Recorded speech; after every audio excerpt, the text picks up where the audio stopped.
I'd first like to address what the affirmative side said, that high-income families can pay for individual tutoring, which would make it better.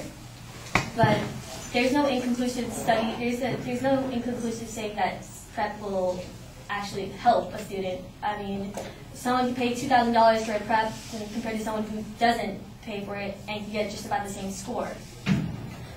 Also, I never said that there wasn't any free individual tutoring. There are plenty of free individual tutorings as well as online that can be provided in like multiple schools and areas that are easily accessible for students.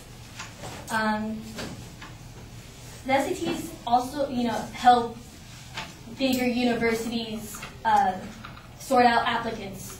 Affirmative side said that universities are showing a more richer diversity of students, but he never indicated compared to like bigger universities and smaller universities. From the article "Should SATs Matter" by John Cloud, even at Bowdoin, the hero of the anti-testing crowd, head of the admissions, Richard Steele, has mixed feelings about other schools eliminating the SAT requirement.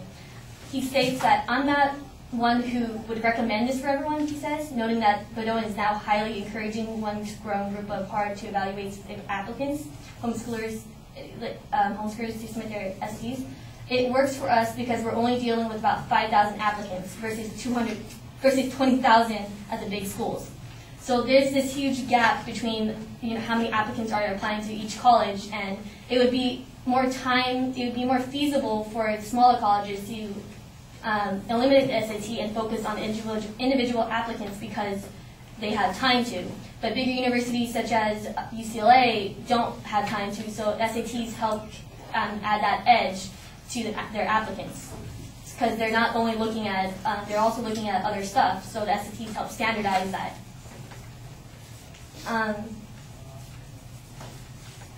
From a quote from the article, "Should SATs Matter" again, "College officials who de-emphasize the SAT usually focus more on evaluating high schools that students come from."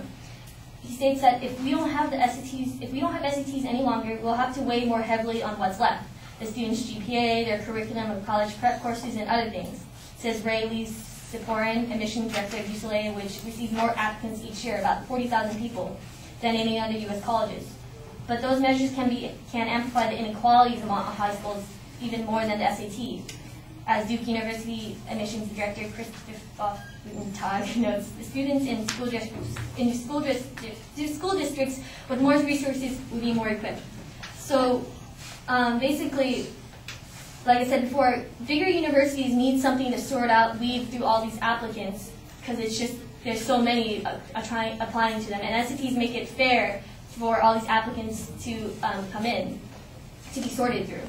Instead of just looking individually at each student and then going through it all, it's not timely and it's not feasible to do that for a big university, so that's why the SAT provides that. So although it may be feasible for smaller universities, which has shown that universities or colleges that make the SAT optional are smaller and have lower applicant admissions compared to the big ones need it. And lastly, from facts about the SAT from College Board, the SAT is reviewed by a team of experts, including math and English teachers, to make sure that it reflects what most college-bound students are learning in school. And it is thoroughly tested to make sure that it is fair for students for all backgrounds and ethnicities. So the SAT is actually reviewed by capable teachers and all over the country to make sure that it's not biased in any sort of way. Lastly, I'd like to say that SATs are necessary because colleges are big places, and it's tough to weed through each individual student. So the SATs help standardize that, because if we just compare a student's GPA, for example, high school GPA, students that are taking one course in Florida can get an A compared to another student in like California that's taking the same course can get a C.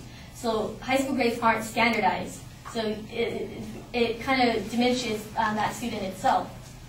So the SATs, if they take it, it'll show like what they're capable of doing in high school.